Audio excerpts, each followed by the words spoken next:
Alright y'all, today we're doing something totally different and I'm trying the $0 challenge, which means I will only be using things that I already had in my craft supplies.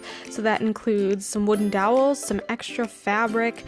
I wanted to use paint initially, but I ended up using some transfer paper that I already had. And I decided to make a hanging wall tapestry. So I'm taking this pretty fabric that I had and I'm kind of measuring it using this wooden dowel piece that I had left over from my DIY cat tent. Speaking of cats, gosh, how cute is she?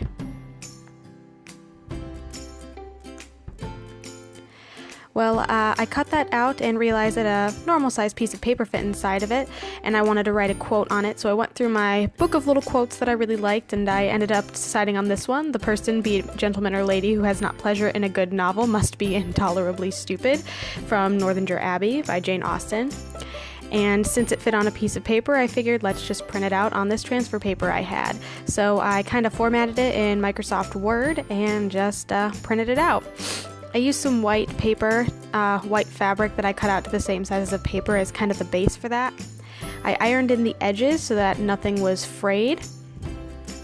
And obviously wrapped the top and bottom around a dowel. So the way I did that is I just kind of folded the top over to leave kind of a loop in there, and I hot glued along the bottom edge and just stuck the dowel inside of it. So I didn't hot glue the dowel in there, just sort of made a pocket for it to go into.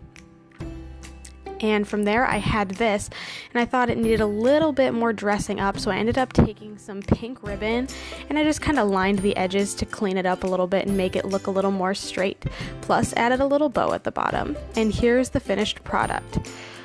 All you had to do past that is get some twine and hang it up. Thanks so much for watching. I hope you enjoyed it, and if you want to see more, be sure to like and subscribe. See you next time.